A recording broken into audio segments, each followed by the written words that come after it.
teach someone who can't read or write. And you are given a set of, I guess, books, which is free of charge to help the student. And it's a very worthwhile project. Okay, so how does this work now? Like, do you have to set up a classroom and get a bunch of people to teach, or what way does the teaching go? There is a student coordinator, and of course the one that we would have to contact would be in Gander. And the student coordinator knows the tutors within the region.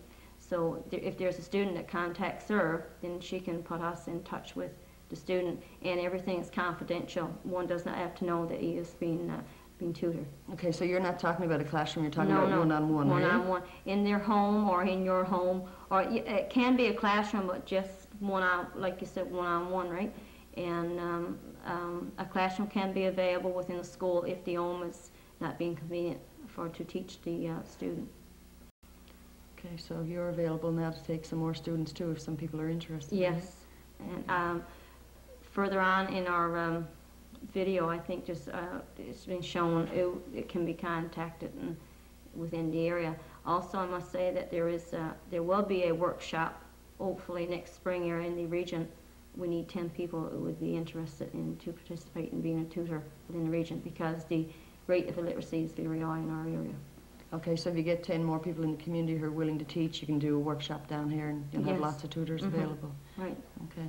I guess if there's somebody who wants to know, like, during the week how they can get a tutor, they can call the Development Association office and they can put them in touch with Gander, right? If they don't know how to do they it. would do it, yeah. Okay, great. Thanks a lot, Joan. You're welcome.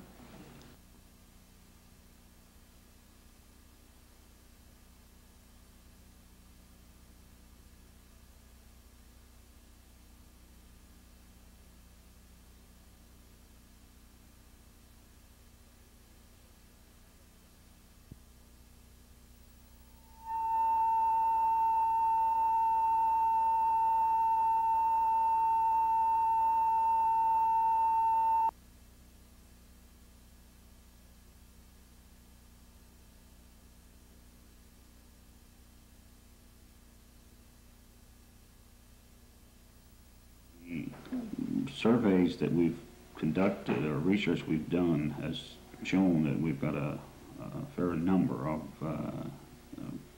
on our membership who are illiterate.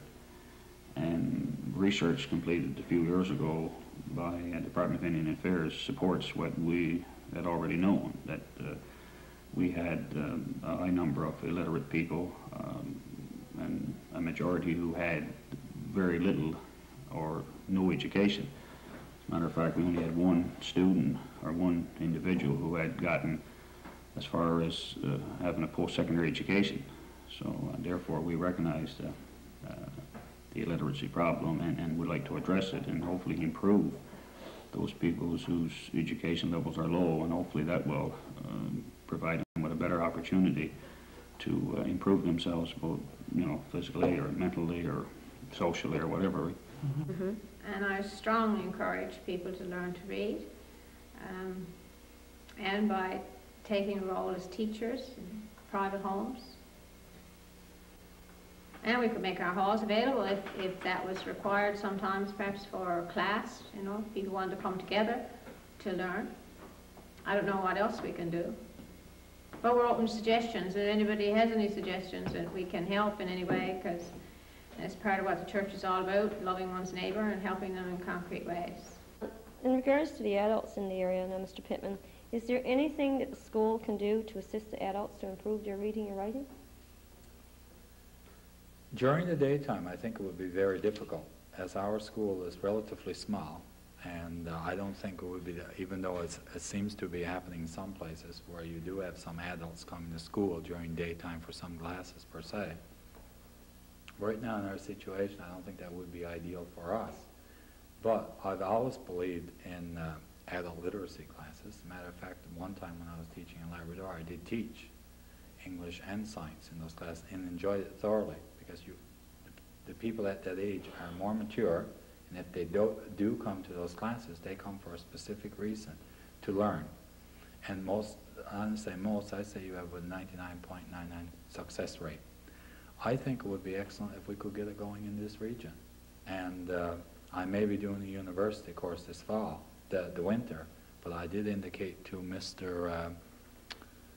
Blake that if it didn't conflict with a class time, I would be more than willing to come down and teach, stay down actually in the evening and teach a class. I have no objections whatsoever. I'm very interested in actually. Why is the Development Association really interested in the literacy itself? Well, I guess the literacy, and I should say what I think a literacy is and what the board feels literacy is, and that's basically if you can't take a newspaper and read a newspaper and comprehend what's into it, then you're basically illiterate. And it's very difficult for any board or for any committee to really get to the people and try to tell them what you're trying to do if a lot of your people are illiterate. And we know in Ganderbay North and South with figures that it's possibly ranging up to the 25 to 30% area. So if you're basically illiterate, and this is, we're going into the 1990s, I think the onus has got to be on the people out there that are illiterate to come forward and say, look, I want to learn to read, I want to learn to write, I want to be able to read my mail and what have you. I think the onus now is on those people, and that's what we're trying to basically do, is to say to the people in the area, we can help. There's government programs for help. There's community programs for help, and it's basically up to those people. But probably a lot of the people out there don't know that. Would you like to relate to us now your story of how you have improved your reading in the last 3 or 4 years?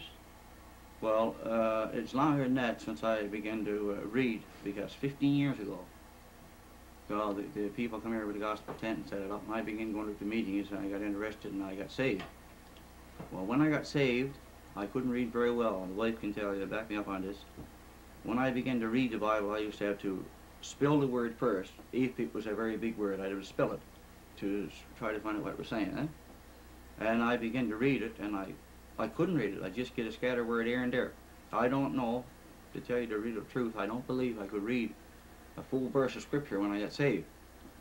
But then again, I was saved, and I wanted to know what God wanted me to do. Well, how would I to know? I'd have to listen to someone else if I couldn't read myself. So I wanted to read above anything else in the world. I prayed about it. I began to read, and today I can't read as good probably as you can or someone else can that would have good education. But I can manage to read today and write half decent. I can get by. And you credit that reading the Bible and the inspiration of the Bible Most definitely. Definitely help you with that, Jim. Most definitely.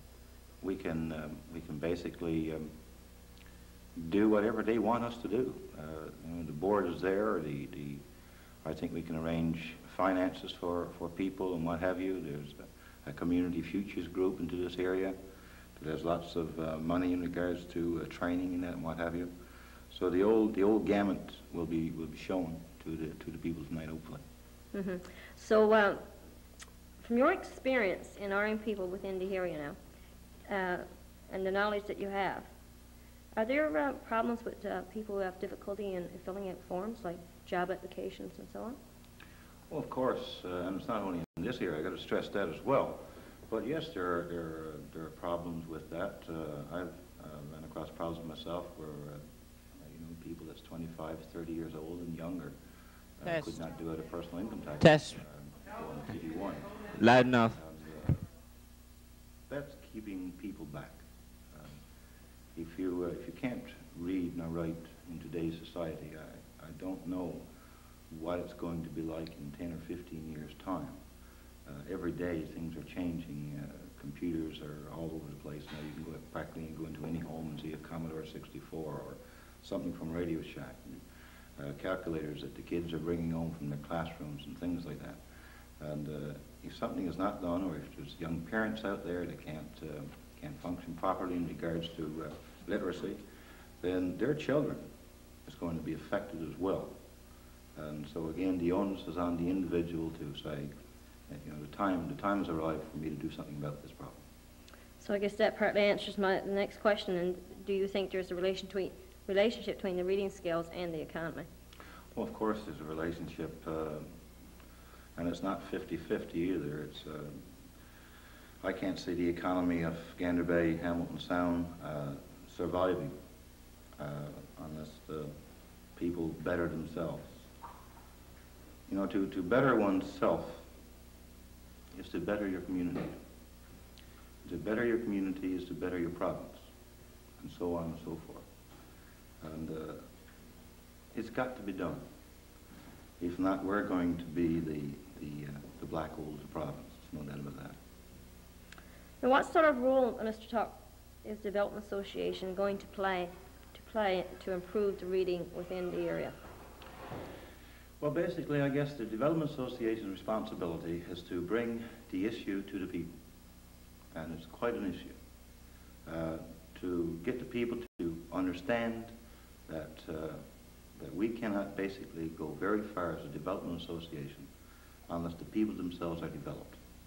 And it's good for me. I'm fine. I got a university education. I got a full-time job, and you know, it's okay for me to be preaching at people day in and day out. But unless people heed what you're saying, and unless people understand it from where you come, because I'm not paid as a president of the board.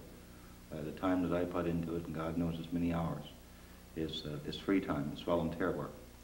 So, you know, if those people want to help me or help my board, then they're going to have to come forward and say we're going to do something about it. Would you have any advice today to people who might be like yourself, wanting to leave school before they had very much education? Well, my advice to anyone who wants to leave school, not to leave school, stay as long as possible. I don't believe that today that people got to leave school today for the reasons I had to leave school for. I don't believe we're in a place today where children got to go to work to support the family. I believe there's way out today, more than it was in my day. I know I'm not the oldest man in Ganderbay, although. But I would say to anyone, if you're thinking about going to school, most definitely not. Stay and get your education. Because if you don't, they could end up like me and swing a power saw every day. Very good. Thank you very much.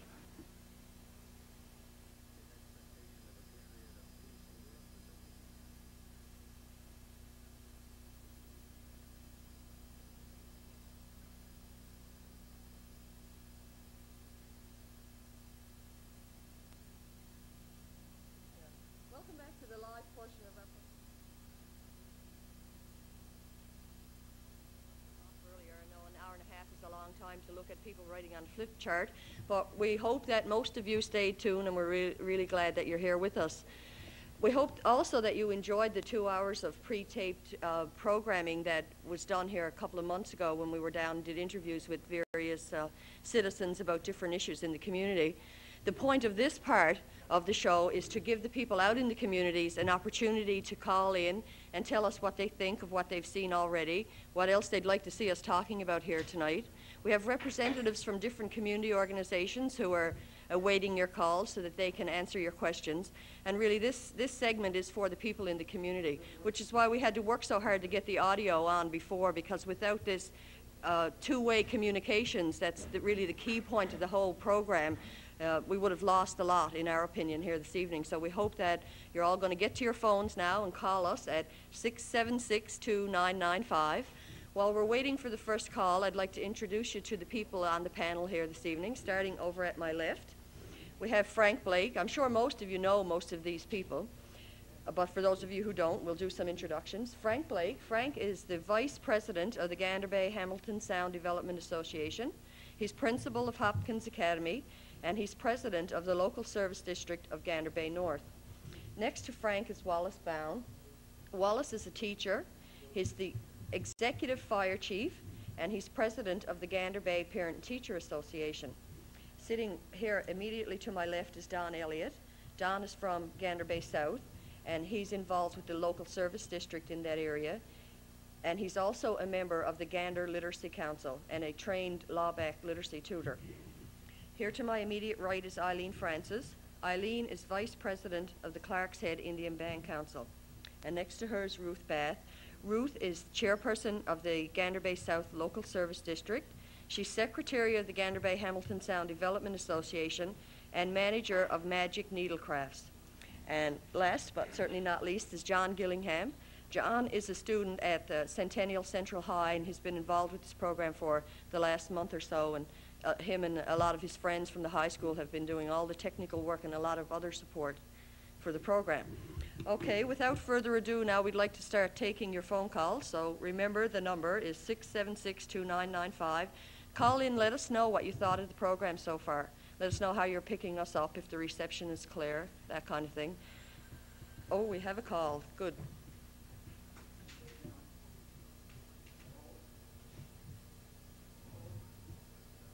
I think we must have lost that caller, but we'd encourage others of you. Oh, no, we didn't lose them. Just hold on for 1 second. Some more technical difficulties here. Okay, they hung up. Okay, so the line is free again for someone else to call in and ask a question of any of those people. With the 6 people we have here around the table, we pretty much have a representative of every organization, apart from the recreational stuff that's active in the region. So this is your chance to tell them what you think and ask them about what you want to know about. And the phone is ringing again.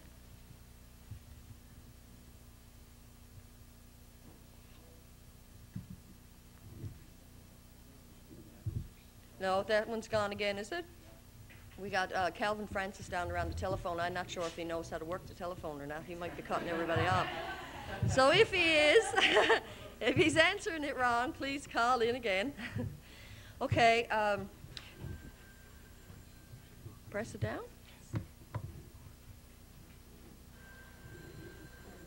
Talk into the phone.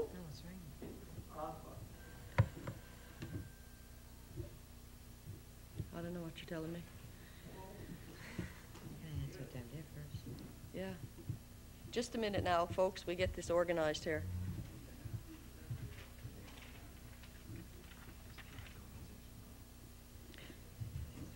Okay. Okay, while we're waiting for some other people to call in, we'll give the people on the panel an opportunity to talk about some of the things that they're involved with. And maybe we'll start back over at the left-hand side again with Frank Blake. And as I said, Frank is the president of the local service district of Ganderbay North. And although we did an interview with Frank about some of the other things he's involved with, the previous program, the one that you just saw, didn't include a lot of information on the local service district. So maybe Frank would like to talk a little bit about what the local service district's been into since it formed. Well, before we had a local service district, we had another committee known as the Waste Disposal Committee, of which I was a member. But in 1984, we formed a local service district, and this committee is an incorporated body. And since then, we've made some progress. Before then, we just had garbage collection only in Ganderbay North. But since '84, we have been successful in getting government grants, and we have just about completed our community center, which houses our fire hall as well. And we have animal control in our communities. Those people who own animals are not allowed to have them roaming in the summertime. And we have provided a pasture land over on the neck between here and the high school for those people to put their horses so that they won't have to keep them in their own gardens or tie them on by the side of the road or what have you. And we have been successful in acquiring funds, 75% funding of a fire truck for our communities. So in the 5 years, I guess, we have made some progress. Mm-hmm. One of the things that people have talked about a lot over the last couple of months that I've been out around here is the fire department, and there's quite a bit of pride in the fire department here. And Wallace, you're the executive. I wonder if there's some things you could tell us about. Well, I think you're right. There is indeed a lot of pride in the fire department. I think it's one of the few things that the Ganderbay as a whole can say we have, because in many instances there are 4 or 5 separate communities, and quite often on some things there's some competition. But on the fire department, we're together in this one, and there's a lot of pride. We have over 30 firemen who are rather keenly interested in what goes on. We've got a fantastic community support for our fundraisers. I'd say to date we've probably more than half paid for the truck, and we've had it maybe only about 6 months or so.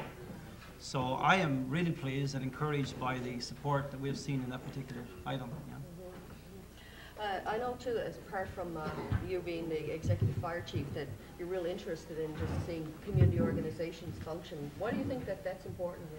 You know, well, you know, people have to help themselves, and individuals, I feel if you operate on an individual basis, you'll accomplish very little.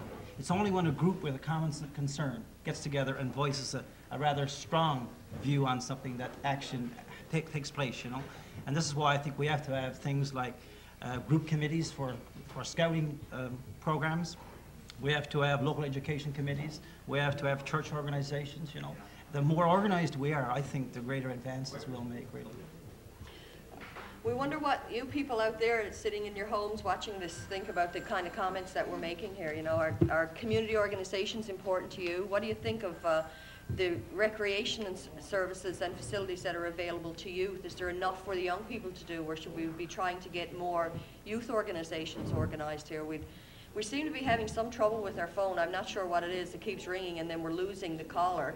Unless it's a prank caller, just keep calling us back. We would like to apologize to people if in fact we are cutting you off, but try to get through. We did get it on the air an hour and a half late, and we will get the telephone working, I promise you. So persevere, please, and bear with us, and we'll get it all fixed up. Okay, really, as I said in the beginning, the point of this part of the program is to hear what the people out there have to say and to get some discussion happening between the people in their homes and the representatives of the community group. So please try and call us again, and we'll try and get you on. Maybe John could say something about what's available for youth in the area and how yourself and your friends feel about what there is for you to do, what there isn't, that kind of thing. Well, in Ganderbay, maybe I haven't taken the extra, you know, strong look into what is there in Ganderbay for the youth. But as far as I've seen, that there's cadets and there's scouts.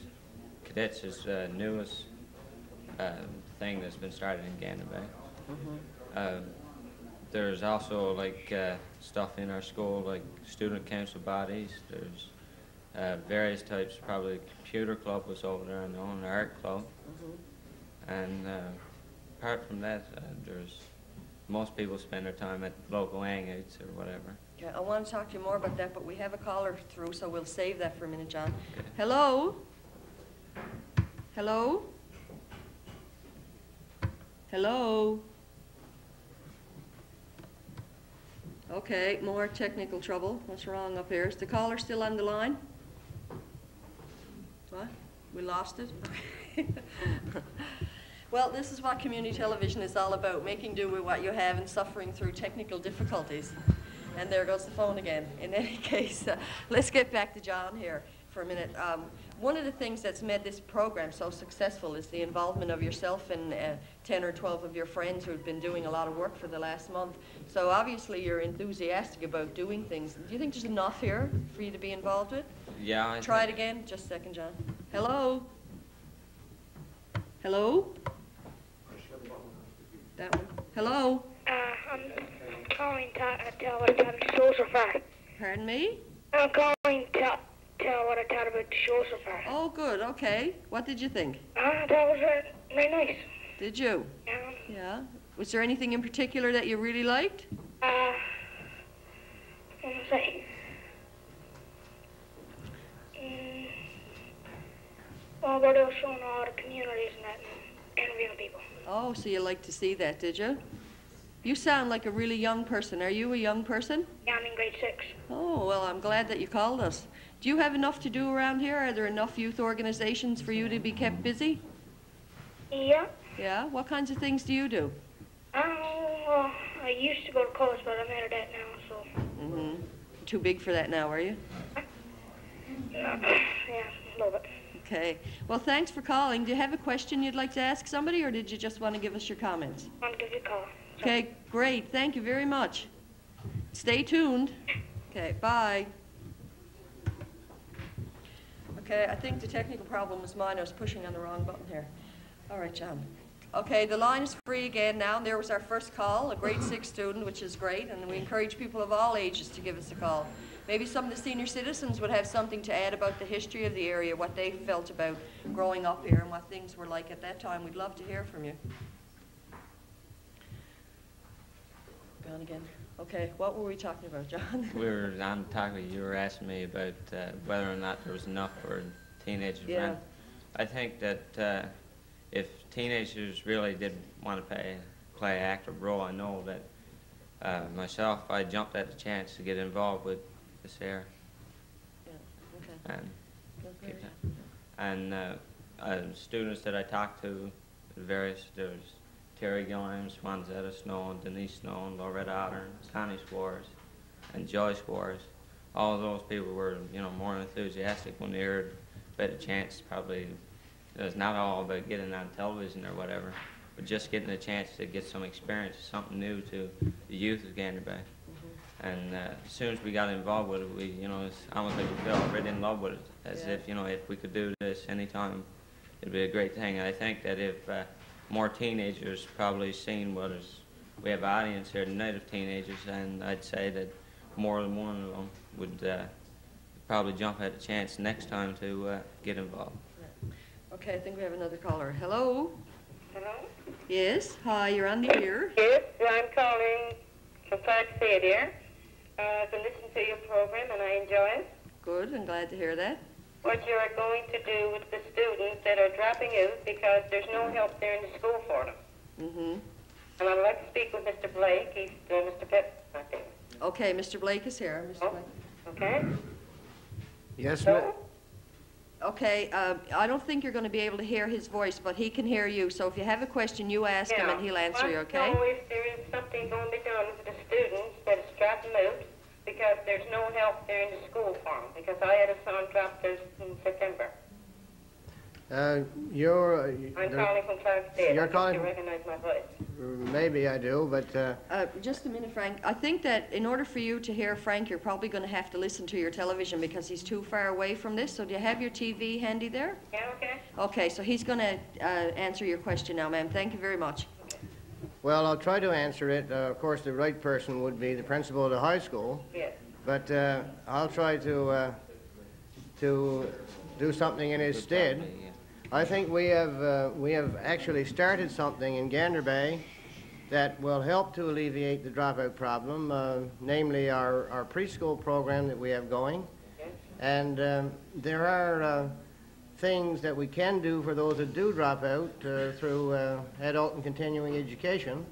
I think later on tonight we'll have a representative perhaps from the community college who will explain what courses can be put on for those people who dropped out and want to go back and finish up. Yes.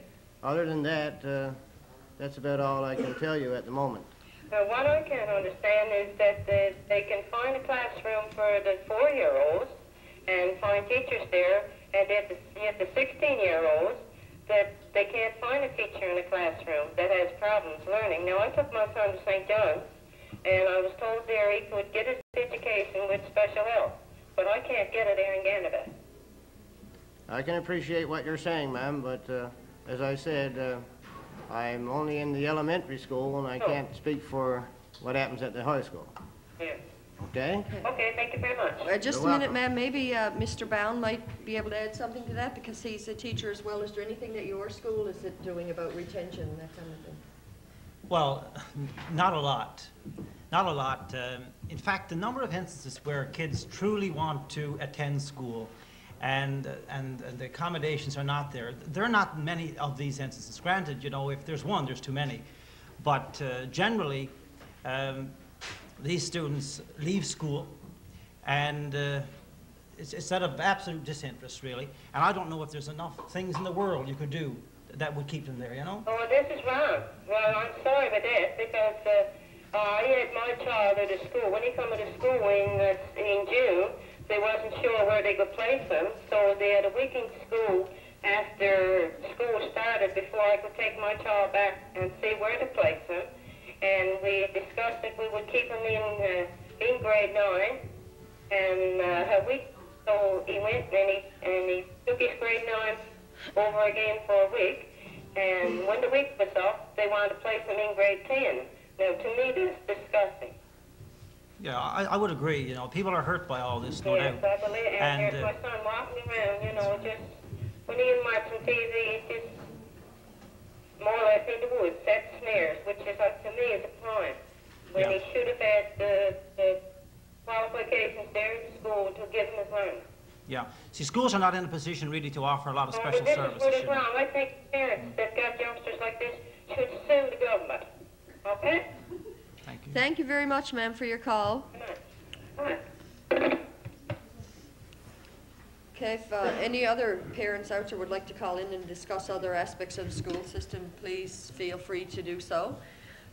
Some other things that we'd like to get some comments from you on is where is Ganderbay going? What are some of the future prospects of Ganderbay? Do people out there have any ideas about what these community organizations could be doing in order to make the future of Ganderbay look brighter than some people think it looks today?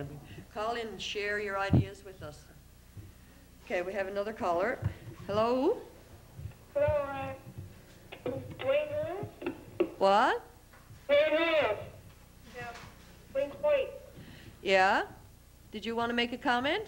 Yeah, I just wanted to make a comment, say the show's pretty good so far.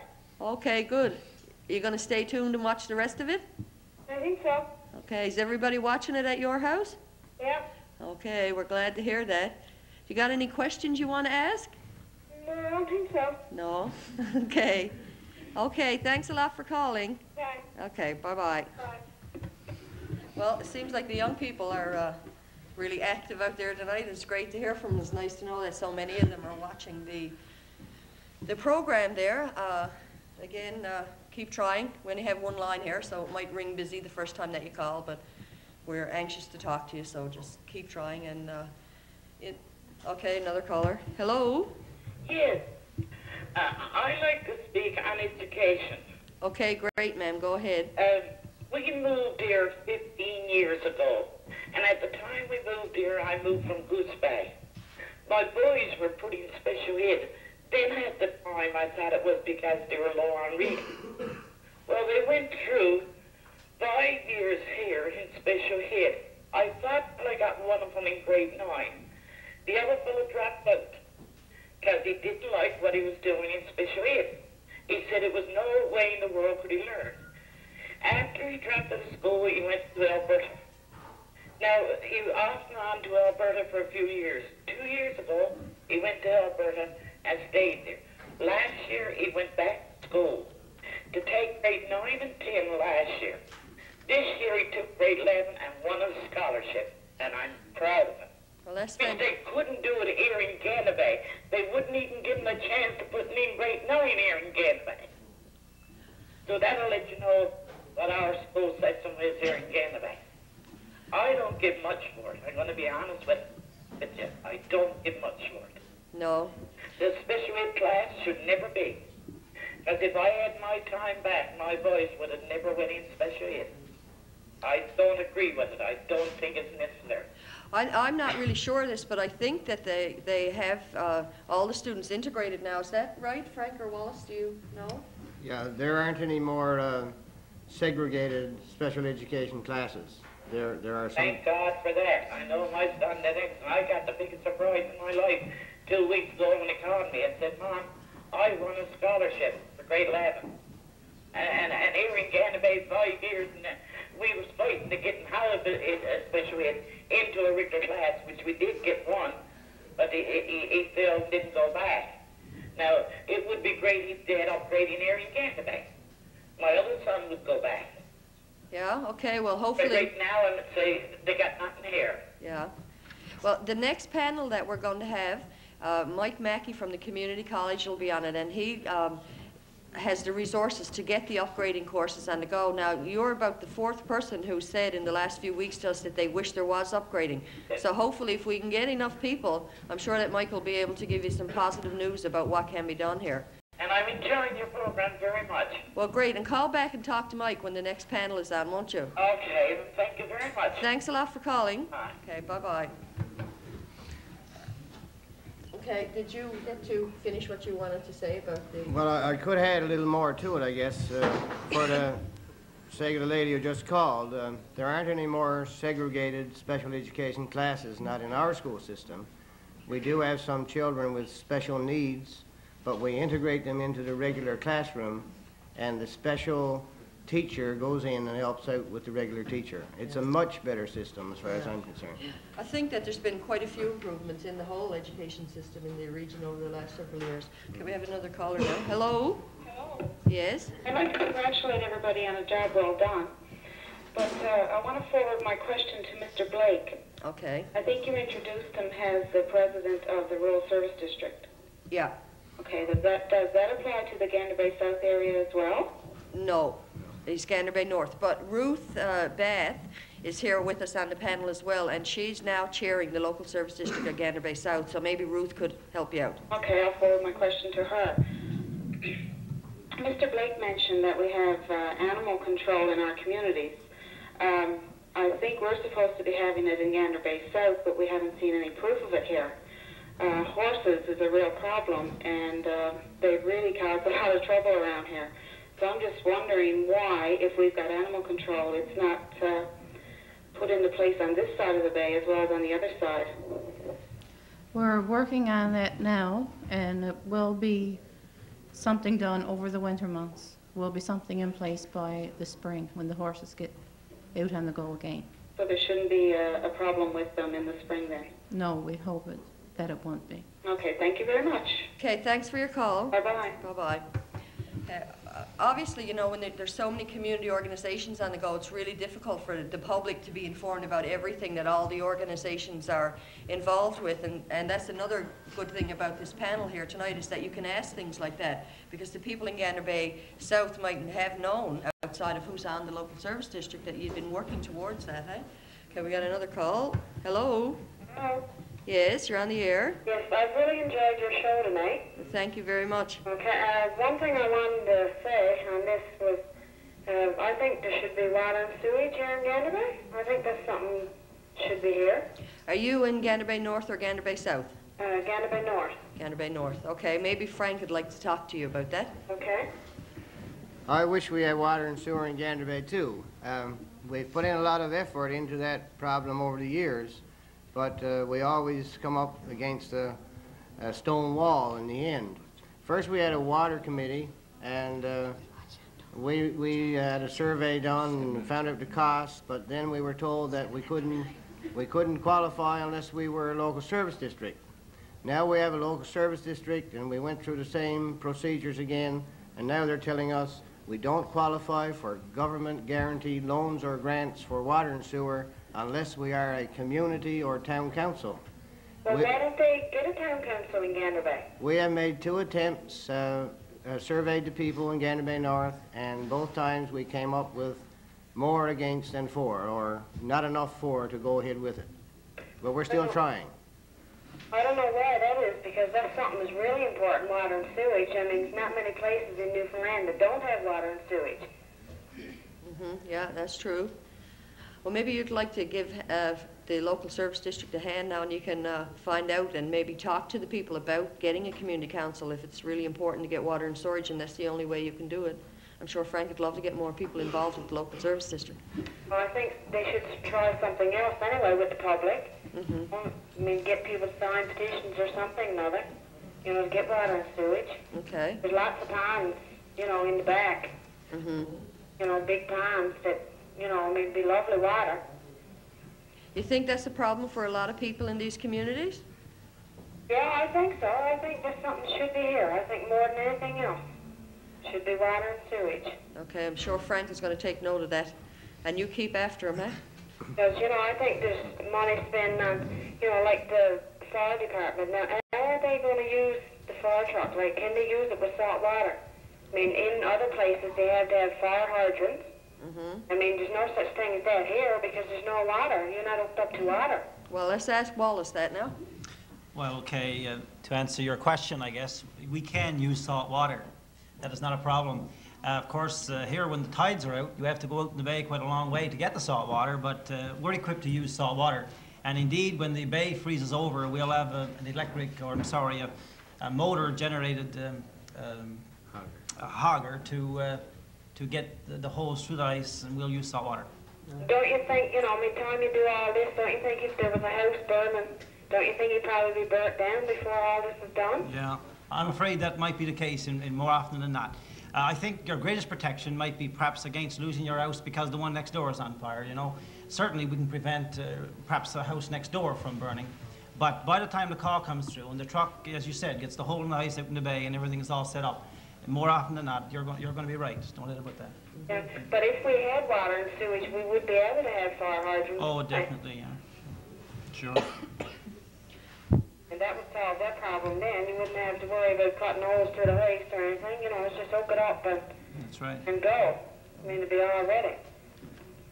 So, I mean, I think that's something the local district board or whatever should really work on, more than anything else around here.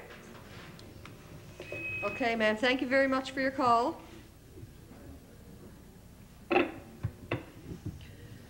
Okay, let's get a few more calls in now before we move into the rest of the program. We have some community announcements coming up after this panel, but we'd like to give you, the residents, as much opportunity as you need to call in and make your comments. We have some more videotape program too, about 40 minutes of it that you'll see after the community announcements, and then we'll have our second panel. Okay, we got another caller. Hello? Hello? Hello? Hello? I'm watching your program, and I was wondering if Mr. Blake was going to play the accordion. I don't know. We've been talking to him about that. Are you going to play the accordion, Mr. Blake? Well, it depends on the number of entertainers that you have for the end of the show. It's going to be rather late, I guess, for that little person to stay up, but if you're still awake, you just might hear me play the accordion.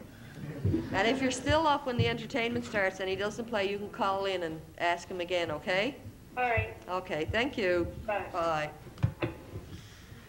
Okay, just to sort of shift the discussion here a little bit, part of the intention of doing this program was to get some discussion on the go about what are the needs of women and single parents in the area.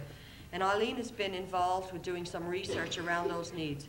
Now the phone is ringing, so I'm not going to ask her yet to start to talk, but we will try and get a few minutes here this evening for Eileen to tell us the kinds of things that she's been involved with. Hello? Hello, I think that there's not a lot of things for young people to do in Ganderbay. There's not? No, what would you like to see here? Well, I'd like to see some swimming pools and hockey arenas. Okay, is there any place for you to play hockey now? I'm sorry, but that's her job. Okay. All right, let's see if John has something he'd like to say to you about that. Well, one of the main things that I've seen, or even met, I ain't the oldest person in the world. I'm only 17 years old, and I seen one hockey rink put there in Wings Point. That, you know, when it was put there, all of us thought, oh, it was such a great thing. Anybody take a guess at that last? I believe it lasted somewhere around 11 months, and it was destroyed. So, and it's due to probably, you know, not all teenagers are alike, but I know that after the time that, you know, most destruction that was done on it was due to teenagers not taking care of properly. But if, you know, if we want our swimming pools or skating rinks, like you mentioned, I'd say that if teenagers got together and started fundraising events, and probably after a while we could manage to, you know, get enough together to raise the thing for a swimming pool or skating rink or whatever. Is it because that there's not enough, like, influx of money into comment dance, sport, and such activities?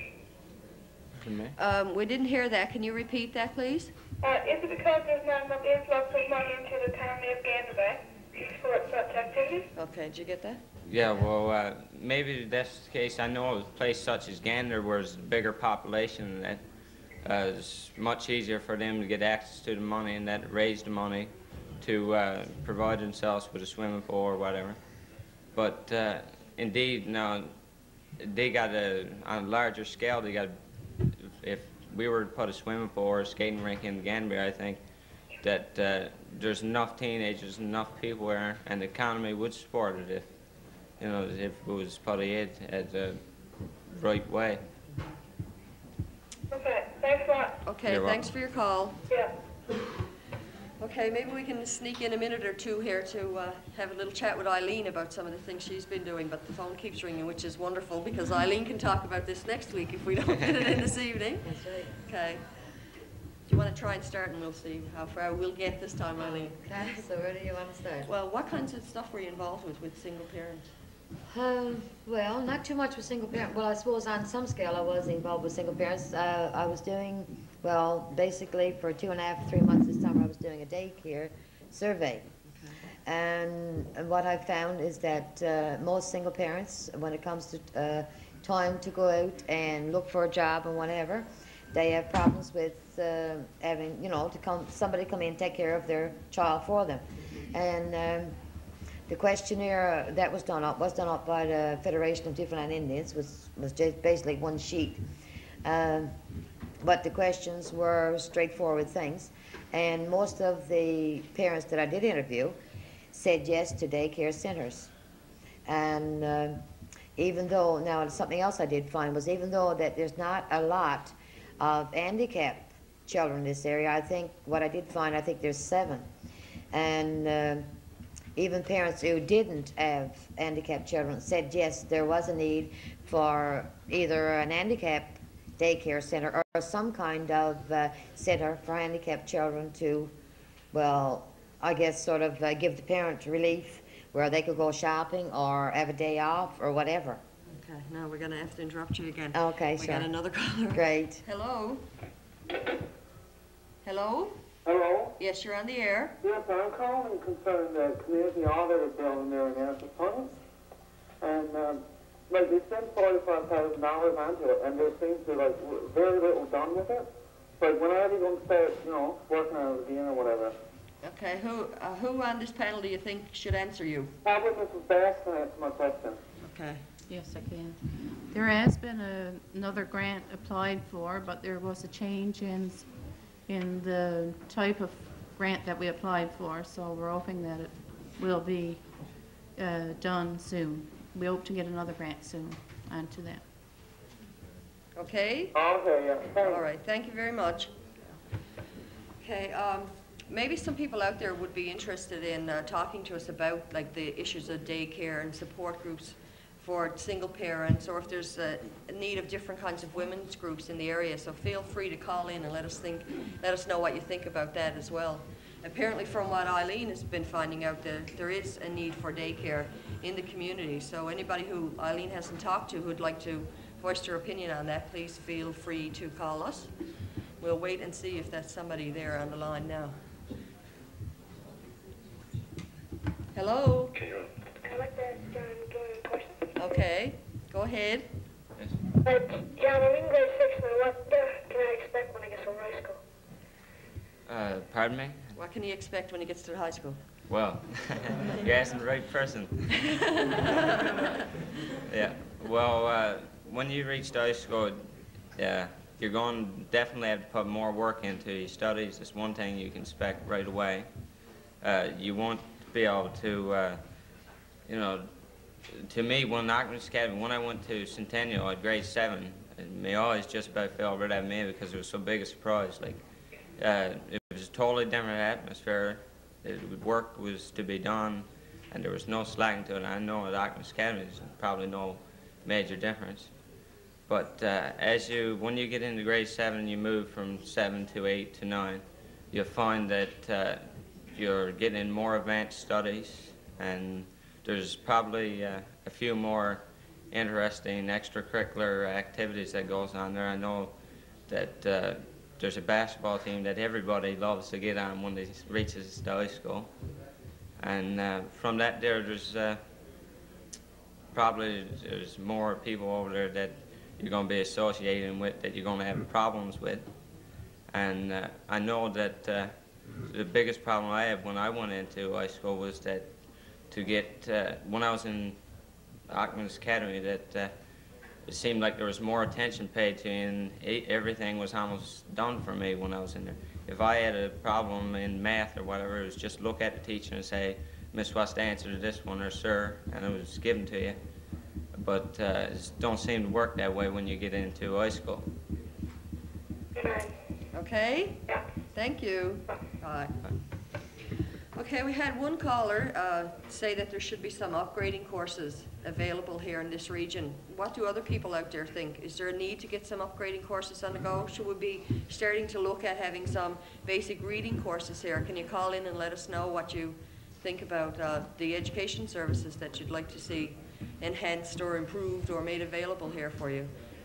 Hopefully, during the course of this evening, we're going to start to find out exactly what the people here want in terms of adult education and upgrading and reading courses. And now we have someone else. Hello? Hello? Hello, is Joyce LeDrew going to be on keyboard tonight? Pardon me? Is Joyce LeDrew going to be on keyboard tonight? Joyce LeDrew? Yes. No. Not that we know of, not right now. I mean, we have so much entertainment organized, but certainly anybody who wants to entertain is quite welcome to come down and get involved in the lineup. I guess she really wanted Joyce LeDrew. Joyce LeDrew, if you want to come down and play keyboard, please come down. People out there want you. Okay, so as I was saying before, if you could take a few minutes and call in and talk to us about what kinds of adult education courses you want, we would appreciate that. Hello? Hello, yes. This is a question for John. Okay. I'd like to ask John, when he finishes grade 12, what would he feel like if he was to stay in this community? What would be a challenge for him? I'd say the greatest challenge for me if I was staying in Ganderbay would work. Find work would be a major problem, I'd say. But anyone who wants to stay in Ganderbay, you know, there's people who have come out of high school and managed to find a job in Gander, or, you know, people who've got their grade 12 and managed to do something for themselves in Ganderbay. But do you think there's anything that teenagers can get together to make something very exciting for Ganderbay? yeah, I think that for one thing, this thing here that's going on now, that with fundraising events and that we could definitely put on our own broadcast with the right channels, and this here is a really exciting thing to get into. Coming from, well, I'm involved in it, you know, it's one of the best things that I've been involved with here in Ganderbay. Thank you. You're welcome. Thank you. Okay, I guess we're going to clue up this particular panel pretty soon here, because we have a really long agenda left to fill up tonight, but we will take the call that's coming in now, and then perhaps we'll move on. I was hoping to get a word in too, but something somebody said there on the telephone a few minutes back. Okay. If I could. Hello?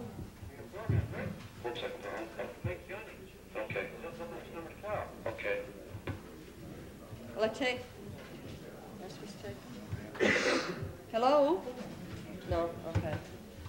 Okay, what were you saying, John, sorry? There was one remark made there about not enough things in high school about dropout in it.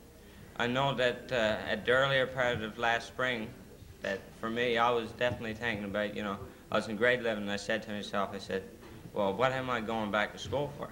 You know, there's Toronto, and there's a great chance he goes to Toronto, everybody makes a lot of money, and he comes back home. They have a car, they have a school, and then it's, you know, after 10 or 20 weeks, he goes back again. Or after the unemployment runs out or whatever. And, you know, I thought this was a big thing, and then it come to me, I said, you know, maybe it isn't.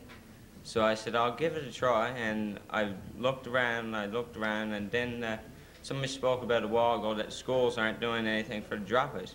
Well, I know that with the help of Mr. Pittman, and Mr. Walters, and Philip Whalen and them, that I was able to get work on a Make Work project this year. It was a WOW program, work-oriented workshops, and it was one of the, you know, I got there and I met with people that helped me out with stuff that I could do after I finished grade 12. And right now, when I get out of grade 12, I'm looking forward to going into another trade school or a university and make the best of what I can do with, you know, whatever I got. So you found that that workshop you were involved with this summer was pretty positive for you, was it, John? Yeah, and I definitely think that if there's any way that it can be done again next year, whereas I know that the grade 12s this year were, to me, while I was on this project, the grade 12s had a separate project they were working on that didn't go so well for them. They made a lot of money, and most of them probably cheated their way out of it, and got into, got their plane tickets at whatever money they made over the summer and took off to travel. Well, maybe that is great or whatever for them. But I think that there should be another serious look taken into these two projects, and if either one goes ahead, I think that WOW program is probably the more definite one for teenagers in Ganderbay. Thanks, John. Hello? Hello? Yes, you're on the air. Hello? Yes, you're on the air. Yes, I'm Josephine Coates. I'm calling from Wills Point. Okay. Go ahead, Mrs. Coates. Yes, you're doing a wonderful program. Good, thank you. And I like it, and it's interesting. I know everybody on the panel, but I don't know you, so I'd like for you to introduce yourself to me. One major mistake. That's a very good point. I neglected to do that. I'm Elaine Condon. I'm a field worker with the University Extension Service, and I work out of Gander. So I've been working with the community groups here over the last few months to get this organized here for tonight. Oh, yes. Okay? Yes. Thanks for mentioning that. Oh, yes. I wouldn't want to remain anonymous forever, eh? No, it's given back to me, and I said, now I got the phone, and I'll see who she is, because I don't know her. Okay. I don't know from the panel except her. Okay, great. And I would like to see water and sewage in Ganderbay. Okay. Because it's something that we've needed for a long time. Okay. What other kinds of issues do you think that there are now for Ganderbay to be dealing with? What else are the problems and issues here? Well, childcare, you know, we want something, you know. But I can't say much about it because I haven't got no small children. All my children's grown up. Yeah. But I got grandchildren. Yeah. And probably sometimes we would need it. Okay. But I would like to see water and sewage for Ganderbay and tell Frank to keep plugging. Okay. And try to get the government to do something for us. Okay, great. Thanks, Mrs. Coates. Okay, then. Okay, bye-bye. Okay, our number here, just to remind you, although we're getting a steady stream of calls, if some people didn't write it down, it's 676-2995. So write that down for future reference, because we'll be having another phone in about an hour or so after this one is over. So that's 676-2995. Okay. Okay, there was a lot of things that the people on the panel wanted to discuss with you this evening, but luckily we had lots of phone calls on the one hand, and we didn't get into a lot of it. But just before we start to clue this up, I'd like to give Don a few minutes to talk about what he's involved with senior citizens. The first 40 or 50 minutes of the program was interviews with some of the senior residents talking about the history and general issues in Ganderbay, and Don's been working with the Senior Citizens Committee for a while, so for those of you who don't know what they're into, I'd like to give him a chance to tell you about it now. Some time ago, at a public meeting, we had made some plans to make application to Newfoundland Labrador Housing for 100% funding of senior citizen housing. Now, we had representatives come from Newfoundland Labrador Housing who explained this to us, and at that meeting, a committee was set up to look into this. At the present time, we have hired a consultant to make application for funds. We haven't made any particular decisions regarding the type of building or the site, but we hope within the next month or so, if money is available, you will have more information on this. So your committee's been talking to the senior citizens about this, have you? Over the last Oh yes, few we've months? made a survey of the area, Okay. and we've got about, we had an 100% back from the first questionnaire, and about 50% positive response from the second questionnaire. And immediately, probably within another year or two, we could have enough people to fill the buildings. Okay. Hello? Hello? Yes. Yes, go ahead, you're on the air. Yes, I'd like to know if there's going to be upgrading by start winter. Well, we hope so. I wonder if we could ask you to call back on the next panel, and then you'll have Mike Mackey available to talk to you about it. He's from the Central Community College, unless maybe Frank could say something about it. Could you? Frank is involved with the college as well. Just briefly, I'm sort of waiting for the second panel myself to hear all the goodies that Mac has got to tell us about. But I'm willing to work with Mr. Mackey as the adult education coordinator for the area to get classes going right after Christmas or before if the need is out there. I think the need is there. You know some people who might be interested in getting involved? Oh, yes. Yeah, okay, well, hopefully after, like this is just the beginning of the efforts that people want to put into getting these kinds of programs established here, and there'll be lots of other communication in the communities over the next few months, I assure you, and hopefully we will get something happening here that you need. Okay. Thanks a lot. Bye-bye. Did you have a comment that you wanted to make, Eileen? Yes, I did. I wanted to comment on, okay, I wanted to comment on the quality of these upgrading courses. A lot of people out there have a tendency to put these upgrading courses down. But I, for one, went to upgrading. I quit school at grade 8 and I was only 15 years old. But I went to upgrading and I got grade 9, 10, and 11. And matter of fact, Mr. Blake was one of my teachers, and Mr. Hubert Lee, yeah, was one of the other teachers. And I would like to tell all the viewing audience that the upgrading courses are excellent. They're really good. You got to work for what you get. How long were you out of school before you went back, Eileen? Well, I quit at 15 and went back at 37. You should be an inspiration, yourself and John together, and for people out there. Okay, we're going to allow one more call before we sign off here, and while we're waiting for that, I'm going to just check with the panel and see if there's anything else they'd like to say to clue it up tonight. Frank, any? No, not really. I think I'll leave it like that. You'll be back on the next panel anyway. Right. Yeah, okay. Wallace, is there any final comment you'd like to make? Yes, I didn't really get a chance to say that I'm president of the Parent Teacher Association, and that we generally don't get a lot of parents or teachers to these meetings. The first part of this panel was preoccupied with education, I thought, and rightfully so. It's certainly a major issue. A lot of other things will fall in place once people feel a little more confident about their educational level and so on. And it's curious that the interest in education should be so high, but that our alternative parent-teacher association would be so low. There seems to be some problem there. So I would encourage people to get out to their parent-teacher association meetings and voice a common view, you know, and let's help things like adult education happen. That's about all I had to say. Okay, great. Thanks, Wallace. John, any final comment from you? If there's anyone out there that is interested in upgrading their reading or learning to read, I'm sure that if you get in touch with some of your community leaders, they could point you to someone who would be able to help you within the next months. Okay, one of the other things that we didn't get into yet, and we're going to have to take time for that on this panel, is the fact that there's some reading tutors trained already, but we got a phone call now. We'll take that, and then we'll go back to Don to talk a bit about that. Hello? 1 second, I'll put you through. Okay. I got a question. Yes, go ahead. I was wondering, why don't we have community television all the time and have our own TV bingo? Well, there were some discussions about that here at the hall today. I'm not sure what's going to happen. Was it you who was talking about it, Wallace? Yeah. Yeah, we want to... Well, I talked to one of the crew here and last night about it, and my understanding is that we can have it, no problem.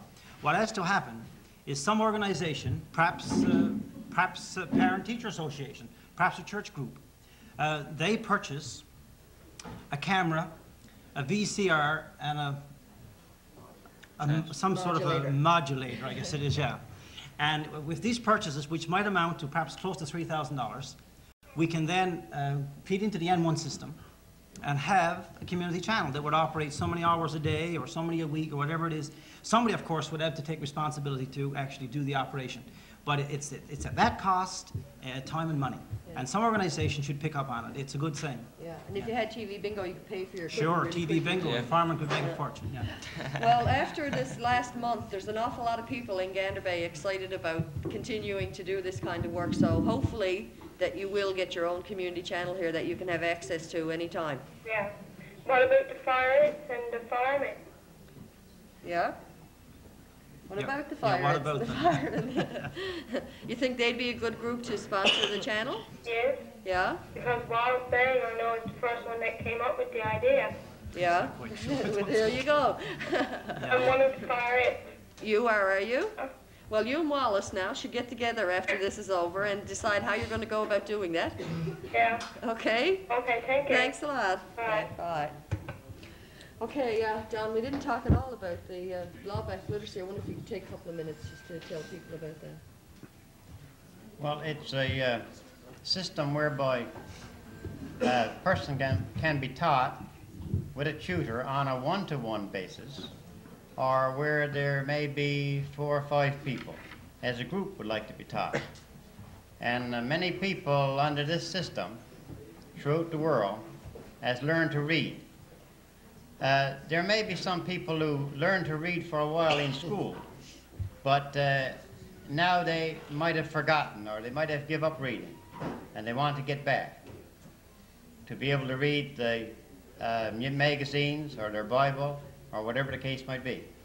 So if you're interested in that, you can get in touch with myself, Ruth Bath, Development Association, Reverend Payne, whatever the case might be. If you're interested in that, then we can help you in that way. Yeah. Yeah, and there's about 5 of you now in the region, are there, that are trained to do this? Yeah.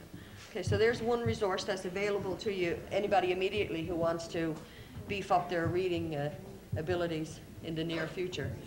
Okay, any final comment from you, Eileen? No, not really, except that if there is someone out there who is interested in bettering their education, or, like Don says, learning to read and write for the first time, I really think that they should sit down and think about it and try to get themselves involved in a program. Okay, thanks. Ruth? Yes, Elaine. You introduced me as manager of the craft shop in Carmenville. I'd like to make a few comments on that. To anybody in Ganderbay, north or south, there is a craft shop some of you know about in Carmenville, in the Development Association building. We take things, anything that you make, on consignment. So if there's anyone out there that would like to make anything whatsoever, the craft shop is now open, and we'll take whatever. And it's a beautiful spot as well, yeah. And if there's anyone out there that would like to be on a craft shop committee also, please give me a call. Okay, thanks, Ruth. John? Yeah, I would like to say, last remarks is that as far as the education goes, I noticed there tonight that there have been a few calls coming in saying that teachers aren't doing whatever, or they're not putting enough effort into it. But I think as far as it goes, that it's going to take 2 people, like, you know, it's going to take the general public and the teachers together, work together to better our education. And I think that if more people got involved with PTA as parents, with people going to schools, and really, you know, looked at the serious problems and said to themselves, like, I know myself, I've come home from school in the evenings and probably after having an argument with a teacher or whatever, and said to myself, that's it, I'm not going back into that teacher's class no more, automatically. And, you know, probably I blamed it on the teacher or whatever. I think that overall, the general public, you know, may be doing the same thing, and if they look at it from another view, as later I probably sat down and thought about it myself, that if, you know, if we work together with the teachers and principals like Mr. Blake and Mr. Pittman, and like teachers like Mr. Baum, and looked at it, you know, on a one-to-one scale, we could work the education system out and probably improve it. Thanks a lot, John. You're welcome. Okay, we're about ready to